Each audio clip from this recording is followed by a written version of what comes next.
Every week, the Payne family cuts straight to the real financial story. The one question, Bob, everyone's asking is, are we in an artificial intelligence bubble? You've been through boom and bust. What do you think? No hype, no myths.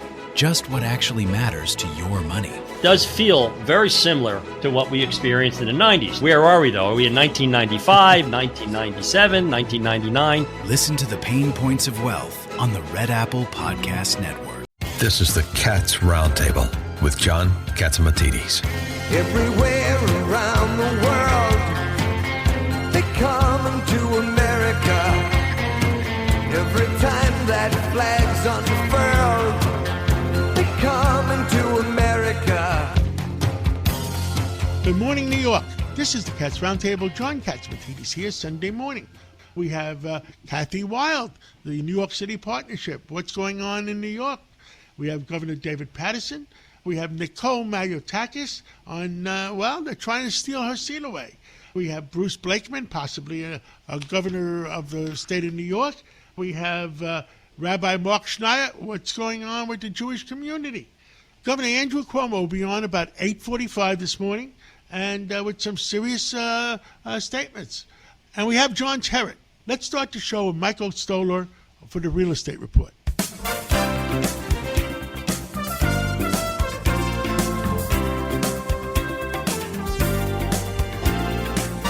Good morning, this is Mike Stoller for the Stoller Real Estate Report.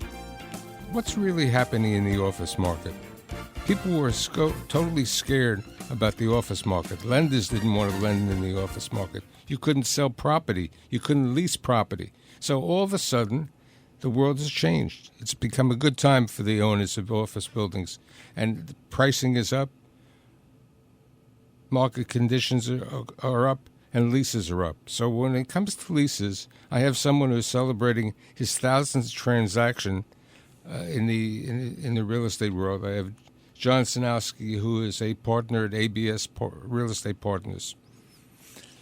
Michael, thank you very much for having me on. It's an absolute pleasure. So let's talk about what happened in the 1,000 transactions or the latest transactions and what's happening in the market.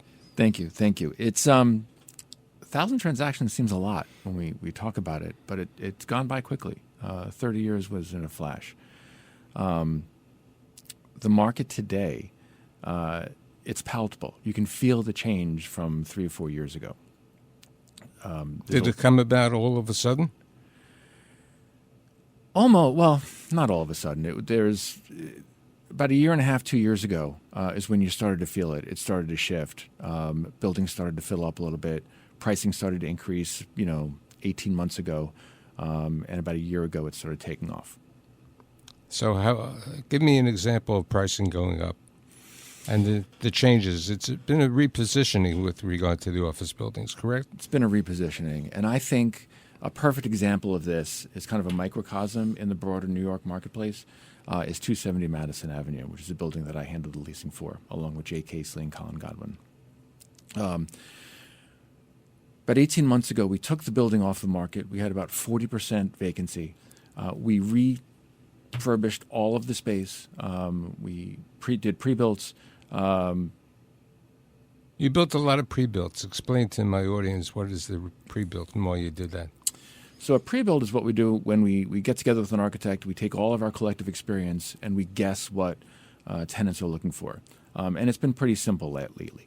People are looking for perimeter offices, open area, concrete floors, very modern, big, open kitchens, high ceilings, exposed oval ductwork, carpeting in the offices to keep the sound down, and smaller reception areas for the most part than we used to have.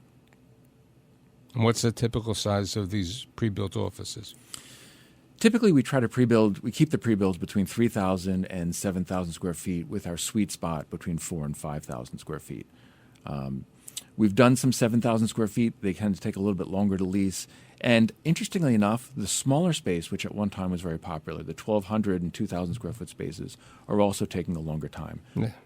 Now, who's moving into these spaces? We're getting a lot of finance groups, certainly a lot of tech groups, AI groups, fashion at 270 Madison Avenue, oddly, other people coming over from the Garment Center. But that's pretty much what we're seeing now. Some attorneys. But I think what you're also seeing is the overflow from the Long Island Railroad now to Penn Station and the Long Island Railroad to Grand Central. The Long Island Railroad East Side access has been a boon to our area, to Grand Central. People now have two different options to head to Long Island. They don't have to go to Penn Station. They can use the time schedule at Grand Central. And we're getting a lot of traffic from that and because of that. And I think the entire neighborhood is benefiting. So what's happening to the tenants who really can't afford the space? I mean, all of a sudden they have a higher operating expenses. So what you're seeing in Midtown, there are a lot of large companies, a lot of large groups like Amazon, Chase, that are taking a lot of space themselves. Amazon has taken 1.8 million square feet over the last 2 years. Chase has taken a substantial amount of space off the market. If you couple that with the residential conversions that are happening in the neighborhood, the Pfizer building, 355 Lexington, 261 Madison, I apologize, 750 3rd Avenue. That's all like another 2.2 million square feet. It's put the squeeze on a lot of spaces. And then you have a lot of renewals, a lot of law firms and finance groups that are renewing and expanding at higher rentals. They're pushing, smaller companies out of the Class A buildings into the Class B and B plus buildings. What about nonprofits who really can't afford this? One of the nice things about 270 is we've got a leasehold condominium that we've developed. About 3 years ago, we moved in the New York Public Library for their back offices. They took 3 full floors in the building. So we condoed the building, and we can accommodate not-for-profits in our property. So they won't pay any real estate taxes? The city finance department has a very nice program that they can apply to have the taxes waived from the building, and that benefits them and it benefits the building. Retail was really the first to come out of the pandemic strong.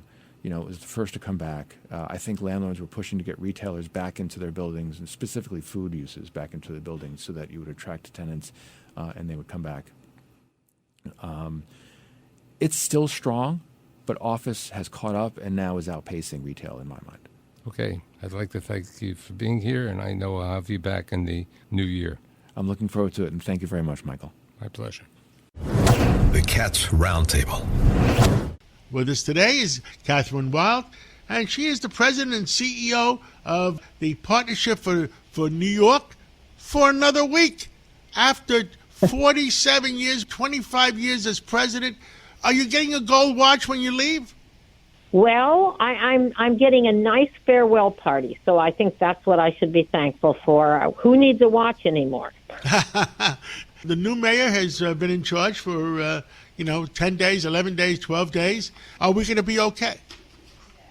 Well, thank you, John, and I think we wish the best for the new mayor. He's had a couple of good announcements. He joined the governor yesterday, where she rolled out a plan to find the resources to do a major child care program. She's found more than $4 billion to be able to provide child care to families who need it without raising taxes. So good for Governor Hochul, and the mayor was there cheering her on. So we were glad that that happened. I think it's really important. So the mayor has accepted the idea that if we can find ways to save money and reinvest in his priorities, and we don't have to raise taxes, that's a good thing for New York City and for our economy. So that's good. We've got some great appointments. The reappointment of Jesse Tisch. I don't know if you saw the crime numbers, but we have the lowest crime rates in recorded history, murder rates, and crime is down in New York City substantially. And this was, we recall, 5 years ago, this was our top priority, and that's been addressed. And Jesse Tisch is a great commissioner. Mitchell Katz has been reappointed as head of the City Health and Hospitals Corporation. He actually has made the public hospitals self-financing. I mean, he's done a great job on a fiscal standpoint as well as on a healthcare standpoint, so that's good. And there's some great housing appointments. The deputy mayor for housing, Layla Borzog, is somebody I've worked with, and I'm very excited that she's going to be leading that effort. hope to help her. We've got a lot of the financial institutions who really want to invest in the city's housing stock and building our next generation of affordable housing. All of that is positive. So I am worried on the business side. Tell us about the business side. I mean, some of these things that are happening and some of the statements being made sometimes make a lot of businesses a little bit nervous. Yes, I think there's reason to be nervous in the sense that so far what we've heard on the business side is that we're not going to be doing economic development. We're going to be doing economic justice, whatever that means. And my fear is that... Is that a communist statement? I mean, Judge Weinberg in my office says that. Well, I think what it is it's a lack of understanding of how important growth, economic growth, and job creation is to our city. We have to constantly grow, and that's led by the private sector. We don't need the city to grow private sector jobs, but we need the city to support the business community, so to support employers. And much of the language coming out of City Hall right now, particularly from the co-chair of the Transition Committee, Lena Khan, sounds like business employers are the enemy. And so I'm hoping that the mayor is going to counter that and keep faith with his commitment to build a broad coalition and to work with the business community. But so far, we haven't heard that clear message. So that's what I'm waiting for. The other thing that are people calming down as far as other problems in the city? Walking around, do you think people are feeling safe? Do you think the biggest problem is going through the bicycle lanes to get to the taxi or the Uber? Well, I do have to agree with you about the bicycle lanes, and I think there are several efforts underway to get enforcement of speeds and good traffic controls on the bikes, and especially the electric and motorized bikes. That's a big concern still in terms of quality of life issues. It's probably number one, not just in Manhattan, but across the 5 boroughs. Certainly it's the case in Brooklyn, where I live.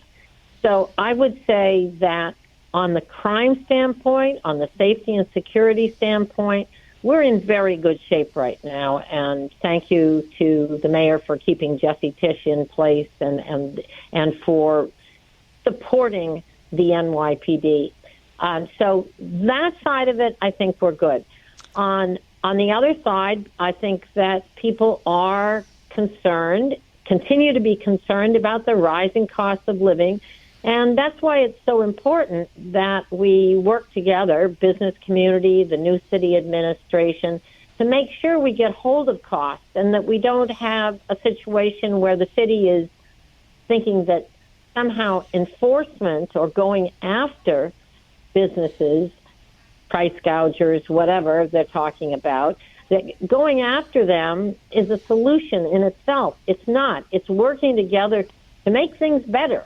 So we want a positive approach, which is the approach Mayor Mamdani took during his campaign. We want to see that in action, and I know the business community is prepared to step up and work with him to make that happen, and hopefully we're going to see that in the coming weeks. He's only been in there a very short time, so can't make any judgments yet. Well, Catherine Wild, President and Chief Executive Officer of the Partnership for New York, thank you for everything you do and everything you have done. I'll see you at your party. Thank you so much, John, and thanks for all you do. And I'm not disappearing. I'll be around. I remain a proud Brooklynite and New Yorker. Look forward. Thank you for listening to the Cats Roundtable. We'll be right back right after this break. Every week, the Payne family cuts straight to the real financial story. The one question, Bob, everyone's asking is, are we in an artificial intelligence bubble? You've been through boom and bust. What do you think? No hype, no myths. just what actually matters to your money.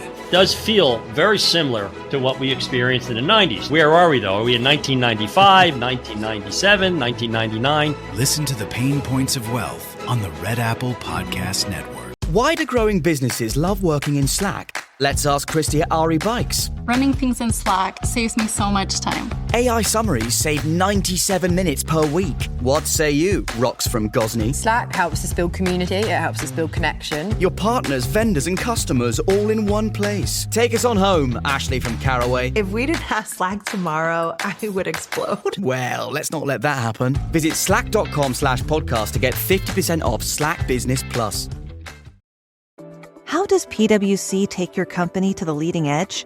They bring the sharpest minds in tech to your team, so you can bring the ideas that will transform your business. They're passionate about your industry, so you can walk into any room with every advantage. And they're with you every step of the way, so you can know you're headed in the right direction. PwC builds for what's next, so you can get there now. Get started at pwc.com/us/leading edge. Welcome back to the Cats Roundtable.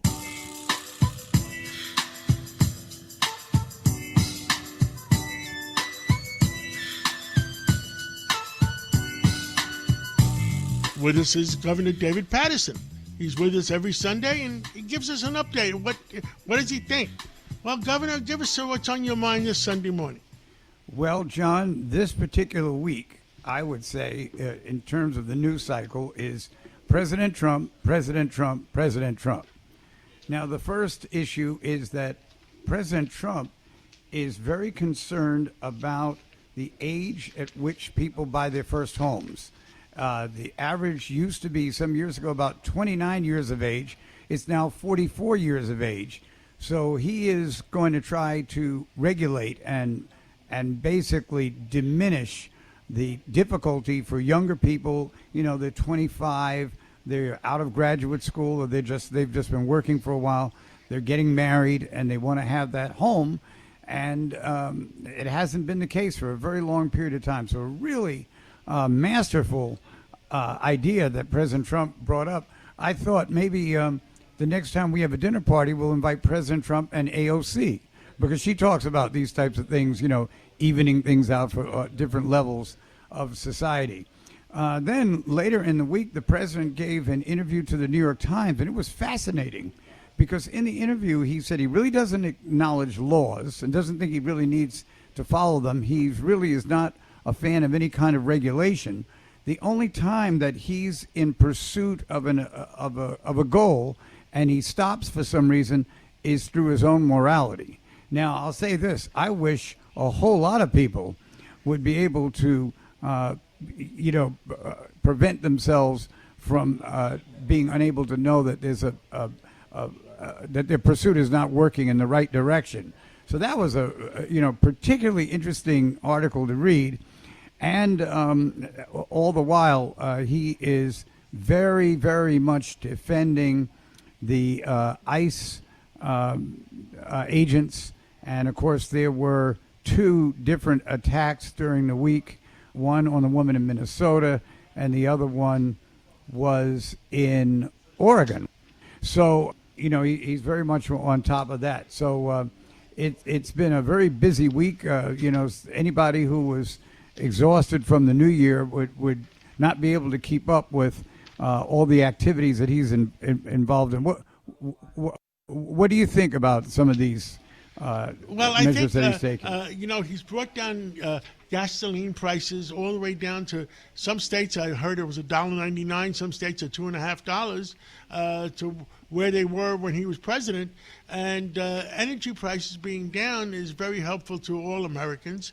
And what he's trying to do is bring down interest rates. But Chairman Powell has been fighting him on it. And he comes up with all kinds of excuses. And I hope now that when he gets to pick a new chairman, that that interest rates will come down, and that way 29-year-olds could afford houses again. Yeah, that would be interesting. When I thought about it, my parents, when they bought their first house in 1958, my father was 32 and my mother was 29. So that was about where it was in those days. But now people come out of college or high school or wherever they were, and they try to buy things, and what they wind up doing is renting. And that's another area that President Trump touched on, which was just this idea of these Wall Street enterprises buying up homes and then renting them, ad infinitum to a public that really can't do anything except buy the homes. They can't go and buy expensive homes, and at the same time, they may not want to live in some of the neighborhoods where the homes wouldn't be as nice. And he has addressed that as well. So, I am often a critic of the president, but I'd say this was a pretty successful week for him.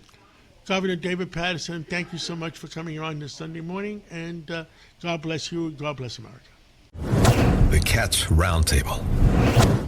With us today is Congresswoman Nicole Maliotakis, the only Republican Congresswoman in New York City. Well, Congresswoman Maliotakis, what the heck is going on? Well, thank you for having me on, John. I wanted to give everyone an update because this week we were in court fighting to defend the district lines of my district, New York's 11th district, which encompasses Staten Island and southern Brooklyn. Now, when we last spoke, I highlighted how a Democrat law firm has sued to try to change the makeup of the lines, claiming that somehow the district map disenfranchises minorities.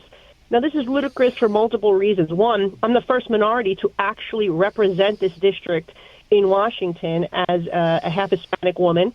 And number two, their remedy, what they're proposing to the court, is to actually put Staten Island with southern Manhattan, lower Manhattan, in an attempt to pack the district with more white liberals. They're not even looking to add minorities to the district. And so we're fighting this in court, John. It is a frivolous lawsuit. They're citing a state law that doesn't even apply to legislative and congressional districts. And we had, I thought, very good experts that testified on the behalf of the people of New York's 11th district. And we will await the judge's opinion here. There's still some more paperwork that needs to be submitted. But I'm hopeful that at the end of the day we will prevail, because this is a clear attempt by a high-powered Washington law firm to tilt the scale, to give the Democratic Party an advantage in this year's election. Because remember, this is a competitive district. It's the only competitive district in the city of New York. And I won this district. And you're the only Republican. You're the only Republican. How many congresspeople are there in the city of New York? There's 11. So out of 11, you're only the only one. What do they want? They want zero? Well, I think they do not want bipartisan representation. I think the reason is because I'm a line of defense here. I have fought back against ludicrous socialist policies. When Jerry Nadler tried to pack the Supreme Court, I was the one who argued against it in this media market. I'm the only one who calls out whether it's Chuck Schumer or AOC or Nadler or Hakeem Jeffries. I'm the only Republican who represents our city in Washington who pushes back. I've also helped successfully with my local colleagues on Staten Island to successfully sue to stop non-citizen voting in our city. We're the only line of defense, and at the end of the day, they don't want to be held accountable, and they're looking to silence the voice. You and Vito Fossella, is that correct? Me, Vito. It was me, Vito, Joe Borelli, David Carr. It was an effort among that really started in Staten Island, but we also got, I think, bipartisan support for this lawsuit across the city to stop, and we did successfully stop non-citizen voting. But if we don't, have a line of defense here, it's going to be problematic, particularly with this mayor that we have now. Thankfully, we have President Trump in office who has stopped the crisis at the border. Could you imagine if we still had an open border, what the migrant crisis in New York City would look like with this mayor that we have today? So we need a member of Congress who can work with President Trump to not just protect the city, but to ensure that funding is delivered to our city. And that may mean from time to time me standing up against my own party, as I have done when it came to critical resources for our city, including the NYPD. As you remember, we successfully protected $100 million earmarked for the NYPD and counterterrorism. And that's the important role that we play. But the bottom line here, John, is they're trying to stop and silence the voices and the will of the people of this district who fired a Democrat and hired a Republican, and now they're trying to tilt the scale so they can never elect another Republican in the city of New York again. And that is really, really, it's unnecessary to have those kind of lawsuits. Anything else on your mind today on a Sunday morning? Well, John, I just want to highlight, as we enter a new year, the success that we've had in 2025 under President Trump and Republican leadership. We delivered the largest tax cut in history to working Americans, senior citizens, middle-class families. We increased assault deduction for families who earn less than $500,000. Those who have high property taxes and high local state taxes in our state will benefit from that. Seniors, 88% of them across the country, which equates to about 51 million seniors, will get refunded the taxes they paid on their Social Security when they file in April. We expanded the child tax credit. We did secure the border. We have deported criminals. The migrant shelters here in New York City have mostly closed. And we are seeing the economy grow. The GDP is growing. We had a great jobs report again on Friday where we're seeing unemployment go down. Jobs are being created. Private investment. We've seen trillions of private investment, both foreign and private investment, coming to the United States of America. And the overall inflation has come down, interest rates, mortgage rates, gas prices. So we're getting the country back on track, trying to correct 4 years of disastrous policies under the previous administration. And we've accomplished all that in just 1 year. And so I look forward to working with my colleagues to build on that success and working with President Trump to build on that success. And I'm very proud of what we've done so far, but we're just getting started. Nicole Maliotakis, thank you so much for coming on this Sunday morning, and thank you for fighting for New York like you always do and fighting for our country. Thank you, John. Appreciate it. Thank you for listening to the Cats Roundtable. We'll be right back right after this break. Live CBS Tonight. Hollywood's biggest party is now bigger than ever. Perfect. No notes. The Golden Globes, with more stars, more glamour, more chaos. Yay! And more host, Nikki Glazer. We're going to laugh at the celebrities that can take it and completely ignore the ones who can't. I'm just kidding. They're not safe either. The Golden Globes, live CBS Tonight at 8 Eastern, 5 Pacific, and streaming on Paramount+. Welcome back to the Cats Roundtable.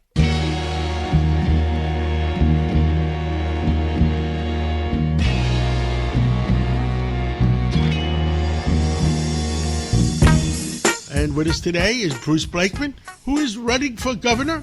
He's the county executive at Nassau County. Out of 2,750 counties in America, you're the most safest county, Bruce Blakeman? We are the safest county in America. I want to thank the men and women of our police department, Commissioner Patrick Ryder, and all of those men and women who put their lives on the line each and every day. And I also want to thank our volunteer firefighters because they do a good job keeping us safe as well. We're very proud of the fact that we've got great uniformed services here in Nassau County, including our corrections officers. Now, this is a big campaign. This is for all the tea in China because the governor of the state of New York is responsible for keeping an eye on the city of New York, which right now there's a clear and present danger. I'm concerned that he already started to fight with President Trump. And you've heard some of the things that have been happening. Yeah, well, first of all, if you were concerned about the rhetoric that Zohran Mamdani espoused during the campaign, you should be very, very alarmed now. This is dangerous talk. Talk about redistribution of wealth. Collectivism is communism. That means that if you work hard and you make a lot of money and you are smart and bright and innovative, they want to take that money away from you and redistribute it to someone who might not be productive, someone who, in fact, might just be lazy, I think is something that is completely contrary to American values. The fact that he denigrates rugged individualism. John, you're one of those people. You're a rugged individual. You made an empire, both in communications and groceries and oil and gas, not because anybody gave it to you, because you were smart and you worked really hard. And that's Bruce, something that he doesn't want to reward. Yes. I would say I'm a rugged individual because I worked in the streets. I worked on the sidewalks. I worked in Hunts Point Market at 4 o'clock in the morning. I opened up in the city at the height. We had almost 80 or 90 or 100 stores at the height. And when I was running the supermarket operation, I haven't done that in 20 years. We had a great operation. We had over 5,000 employees just in the city alone. Yeah, and I mean that's what America is all about. People like Harry Singh from Bola came here from India with $300. Now he's got 300 gas stations and stores. Our mutual friend Zach Erdem out in the Hamptons, who has a number of restaurants and a hotel now, came here from Turkey with virtually nothing and has built a restaurant empire. We celebrate people like that. Zoran Mandami looks down on them, thinks that they should share everything with people who are less productive. That's not the American way. And he's doing something and she is doing something very insidious, Governor Kathy Hochul. Governor Hochul is trying now in the most dirty way to get Nicole Maliotakis off the ballot so she can't run for Congress by redistricting a district that she won and won convincingly because Nicole is a Republican. She's a person with great common sense. She's somebody who should be admired for her hard work. And the Democrats just want to steal that district, so they want to redistrict her district to try and get her out of the House of Representatives. Governor Hochul, people will see through this. It's blatantly political. It's un-American, and you should knock it off. Nicole is a great public official. Leave her district alone. So that's just one of the things they keep doing every single day, like they changed the local elections here in New York from odd years to even years. They know that more and more people, independent voters and common sense Democrats, are voting Republican now. So they're trying to rig the deck, and we have to stop that. You know, New York City only has one Republican congressman. And how many Democratic congressmen people we have? About 10? Or what is Too it? many. Well, Too no, many. it is. The facts are the facts are. And, I mean, New York City deserves the one Republican. Whether you're a Democrat, Republican, or independent, we deserve one Republican out of the maybe 5, 6, 7, 8, 9, 10, whatever it is. Well, that's absolutely right. And she represents a district that reflects her values as it should be. And she has Staten Island and parts of Brooklyn. Now they want to put her into Lower Manhattan. They want to put her into other areas. I just think that it's wrong. Leave the district alone. It's a fair fight as it is, but don't try to rig it for Democrats. That nonsense has to stop here in New York State. They do it in the Senate. They do it in the Assembly. They do it with our congressional districts. We've had one-party rule. We're the most overtaxed state in the United States. We're the most overregulated state in the United States. People are miserable, and they need a governor that will make them happy again, a governor who cares, a governor who will put New York first. I'm that guy, and I expect to be governor 1 year from now, and I will be a check on Zoran Mandami. I will create jobs. I will make safer communities. People will be more prosperous, and therefore it'll be more affordable. Well, Bruce Blakeman, we want common sense, and we want New York City to survive. And the job of a governor is to make sure they oversee the city of New York and to make sure the city of New York survives. And thank you very much for what you do. Thank you for all you do, John. God bless you, and God bless America. God bless America. The Cats Roundtable. With us today is Rabbi Mark Schneier. And Rabbi Schneier, we've spoken a few weeks ago, and you had a great conversations with the new mayor of the city of New York. And how are things going? Well, we've had several engagements since then. When we last spoke, John, I had just spoken with the mayor. He was on his way to visit Donald Trump in Washington. And it was following the protest at my father's congregation, Parkey Synagogue, that had gone out of hand. We had a very, very frank conversation, but I also suggested to him at the time, I used the term an easy layup. I said, why don't you get behind legislation that would prohibit any protest in front of a house of worship in New York, be it synagogue, church, or mosque. You should know that after he became mayor, his second executive order, which has not really gotten that much attention or focus, was a direct result of that request, where he put in a restriction on the protest in front of a house of worship. There must be a mandatory 15 feet from the entrance, if not further. And last Thursday, Thursday night in Queens, there was yet another protest in front of a synagogue for the Young Israel of Kew Garden Hills. Again, a group of pro-Palestinian protesters that were there to demonstrate against a gathering supporting people moving, going on, as we would say, Aliyah, moving to Israel.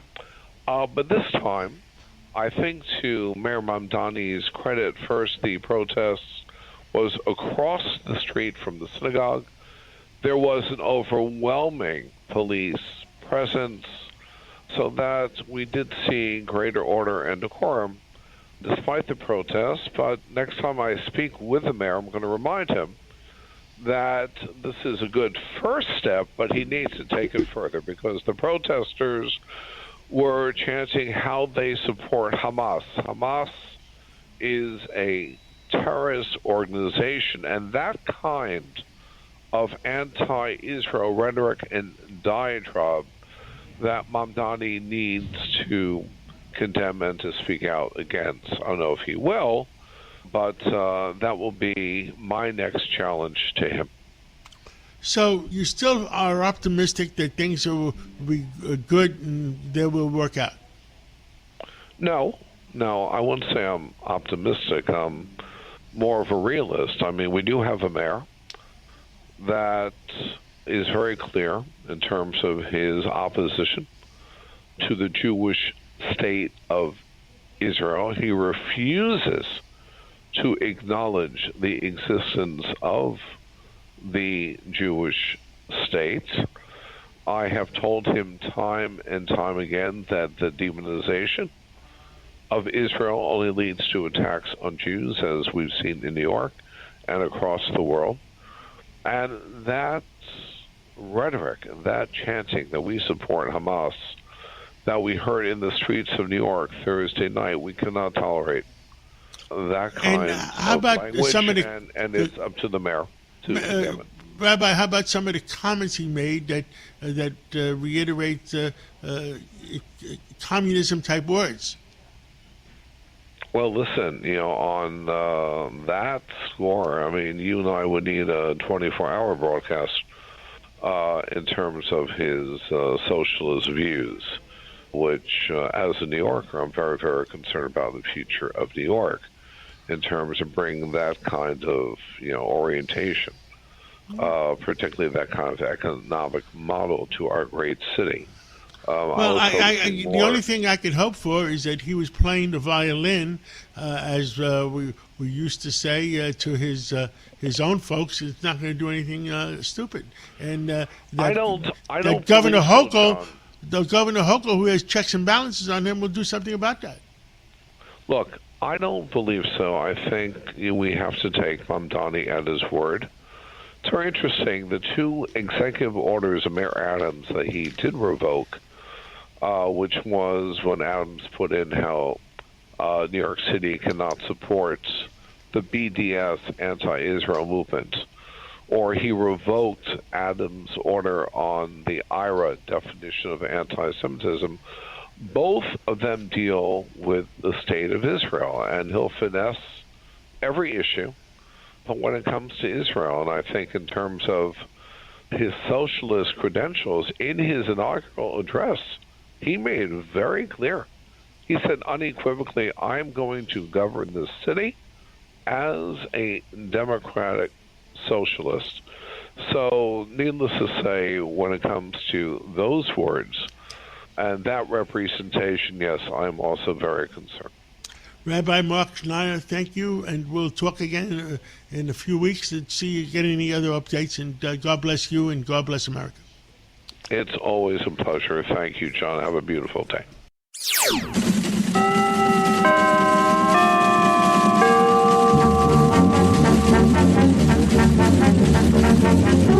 And with us today is John Terry to give us a financial report for the week. The big story, of course, on Friday was the non-farms December government jobs report. Payrolls coming in at 50,000, a bit less than expected, but the unemployment rate slipped to 4.4%. The headline is that companies may not be hiring, but they're not firing en masse either. Defense stocks had a great day on Thursday after President Trump said he wanted $1.5 trillion for the military budget in 2027. That's up 50% on 2026. Companies like Lockheed Martin, Raytheon, and Northrop Grumman benefiting. There's a mining mega merger in the offer. Rio Tinto confirms it's talking to the company called Glencore, which is based in Switzerland, and it would be a $200 billion merger if it actually goes ahead. Warner Discovery telling shareholders this week not to go with Paramount, but to stick with the Netflix bid for the streaming company. President Trump is apparently making up his mind now about who the next Fed chair will be, according to the White House. We should find out in the next week or two. On Friday, we also got consumer sentiment, which was improving because the economy appears to be improving in many people's eyes. General Motors taking a $7.1 billion charge because it is rolling back on its plans to build more EVs. And John, in the week ahead, and this is on top of Ford doing almost $19 billion. I know, in a way, Ford was worse. You're quite right. But what it tells us is that Americans in particular, in fact, there's two things going on. One is they're ending subsidies under the Trump administration in America, whereas Europe is pushing harder to get more subsidies for EVs. But the point is, Americans don't like EVs. They prefer hybrids. The big crypto story of the week was Morgan Stanley, the big Wall Street bank, the first of them to actually go for a Bitcoin ETF. Now, BlackRock has done it, but BlackRock's not a bank. But Morgan Stanley is, of course, legacy bank on Wall Street. And John, in the week ahead, second full week of trading, big bank gives us their earnings. We get Tuesday, JP Morgan, Bank of Mellon, New York, and Delta Airlines. Wednesday, Bank of America and Wells Fargo. And on Thursday, Goldman Sachs, Morgan Stanley, and the aforementioned BlackRock. John. Well, thank you so much for calling in, and we'll talk to you next week, and hopefully we hit the 50,000 next week. Don't give up on it. Do not give up. Thank you, John. Thank you. Thank you for listening to the Cats Roundtable. We'll be right back right after this break. Welcome back to the Cats Roundtable.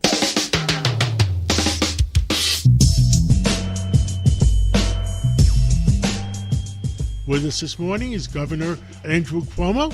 He's going to give us his perspective. We have a new year. Well, Governor Cuomo, I mean, you had a few months off. Are you ready to go back to work? I'm ready, John. I never really take off work. You know, I'm from the old school. We work and we take care of our family. But good to be with you. Good to be with your listeners. And thank you again for everything you're doing to help make the city a better city. Well, yesterday I had the new speaker of the city council. We have a mayor that's, we still hasn't been proven. We're depending on the city council speaker for checks and balances. We're depending on the governor for checks and balances. And this morning I had the U.S. attorney from the Southern District on, who has instructions from the president to make sure there's checks and balances over New York and the money they spend on behalf of Washington. Look, as you just pointed out, you have a lot going on, right? First, the new mayor, we wish him well because we wish the city well.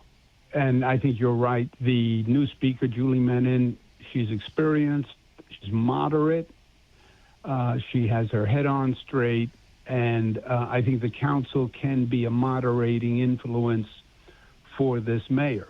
And I think we need a moderating influence for this mayor.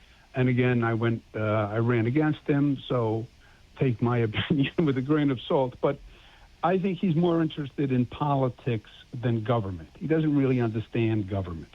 Now people say, well, politics and government are the same thing. No, they're not. you have political positions, symbolism, virtue signaling these days, and then you have government that actually is an art form that you have to understand what an agency does, how to make a bureaucracy work. And I think he's about the politics. And you look at just this since the inauguration. Again, you see the politics that he's been reinforcing. Two main themes. He's anti-Israel, pro-Palestinian, whatever you want to call it. And the major actions he's taken have signified that. He rolled back the IHRA definition of anti-Semitism. He undid Mayor Adams' executive orders that stopped boycotting of Israel. And you've seen increased anti-Semitic activity in the city, John. 2025, more incidents of anti-Semitism against people in New York than all other hate crimes combined. And the second political theme is anti-rich. The rich are bad. Yeah, but they also pay taxes, you know. Well, 48% of the taxes paid in New York is paid by 1% of the people are doing well. Yes, and that's true statewide. We have a tax code that is heavily skewed dependent on the rich. And post-COVID reality in America, you don't have to be here. You're more mobile than ever before. You can zoom in, zoom out, remote work. You're seeing it in California also. You demonize the rich, you increase taxes on the rich, they will leave. Infusion into Florida. That's real. So he's continued with this politics over government, which I find unfortunate. And because the mayor of New York is a mechanical job first. You run the schools, and if you don't have good schools, people leave for the suburbs. You pick up the garbage, you keep the city safe. His ending the daily briefings on terrorism from the police commissioner was another bad signal, I think. And to suggest that terrorism is not a major threat and you don't need to be briefed on terrorism by the police commissioner was a very bad signal. But the speaker, Julie Menin, hopefully steps up to the plate and is a counterbalance. You're also right that Albany is going to be very important here because the city can't do anything that the state doesn't empower. Really, the mayor controls the New York City Police in accordance with state law, fire, sanitation. But if you want to change tax policy, you want to change child care policy, education policy, you need the state. The state now, Governor Hochul's up for re-election. She's looking over her shoulder to the left, and she's looking over her shoulder to the right. She's afraid of opposing the mayor because she could get attacked from the left.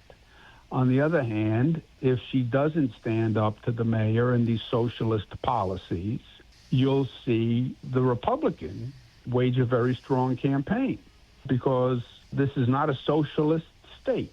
And people have serious concerns about this mayor. Remember, in our election, he has no mandate. He won 50%, and that's with me and Sliwa in the race. Many analysts have pointed out that if Sliwa wasn't in the race, I probably would have won because he was, not only did he take points, but he was a terrible distraction, and he attacked me more than Mondami. Well, I nobody ever understood that. Look, Sliwa, I've never had a great love for. New Yorkers forget, guardian angel. They forget, John, the fraud that he perpetrated on New Yorkers, how he made up stories about his heroism, saving people, which was all fabricated, that he was kidnapped by the New York City police, all fabricated. He's a showman. He's an entertainer. He's just wants to be in the press.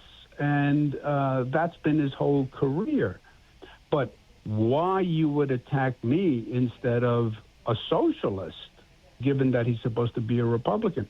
And look, it didn't work. He got something like 7%, right? The majority of the Republicans supported just above 7. So it's going to be up to the governor, the state legislature, which again has a big far left contingent, a big socialist contingent. But if they're not careful, the Republicans could have a strong November. That, in part, is going to depend on President Trump and how he's perceived, because the midterm elections basically are a referendum on the federal leadership. It could get complicated here in New York because the socialist threat is so big. But the president's issue, yes, it's the economy, stupid. It's always the economy. And Americans are very pessimistic. Gallup polls said something like 70% of Americans are pessimistic about the economy. But I think what President Trump has to worry about is not just the economy. You know, at one point, John, there's a fatigue factor with the drama. There's an authoritarianism that is displayed by President Trump that I think Americans may feel they need a need for balance, right? Venezuela, but nobody knew, whatever you think of Maduro, right? I think the situation in Minneapolis is really troubling with the ICE agent shooting Ms. Good. That's really, I don't care if you're a Democrat, Republican, whatever, you look at that video, it is concerning. The president saying and Noam saying that was justified. You know, Honan, actually, who tends to be very conservative, Honan, I think, was the most responsible. He said, I'm not going to say anything basically until there's an investigation. So I think that the president and the president's performance and the economy is going to be determinative of the midterms. But again, with this unusual fatigue factor of just so much drama every day, you're afraid to open the newspaper, right? What happened now? So I think he has to watch that. Stability and balance often brings stability, and balance would be put the Democrats in charge of the House. Well, I guess, it's going to be an interesting next 6-7 months between what happens with the Democrats versus Republicans. And right now, I guess the California congressman died, and maybe the majority is only 1 or 2 people now. So it's, it's interesting.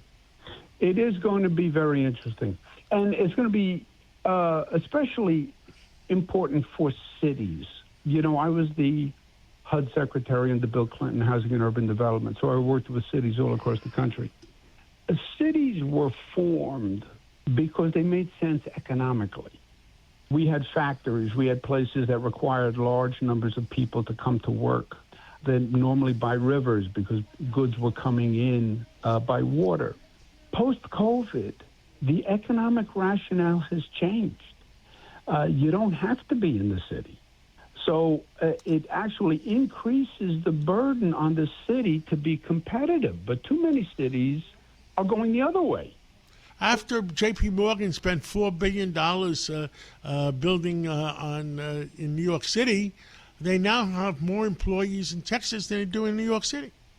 Yeah, and that's happening all across the board. I mean, California, L.A., San Francisco. The city has to be attractive. Homeless encampments in L.A., San Francisco. And then the mayor here announces he's not going to stop homeless encampments. The crime rate, the fear of the Jewish population in New York City. I would never have believed this. And the mayor, who has refused consistently all through the campaign, refused to say that he opposed expressions like globalized intifada. That has, I think, emboldened those anti-Semites. You had a protest in Queens say it loud, say it proud, we support Hamas. This is not a bunch of radicals in Manhattan. Governor, we're almost out of time. We got a minute left. What do you want to conclude this Sunday morning? I want to say we have a lot of challenges ahead of us, and we have to stay involved, and we have to stay informed, and people have to speak up, because this is a transitional moment for the city. We either go up or we go down. Democracy works when people participate.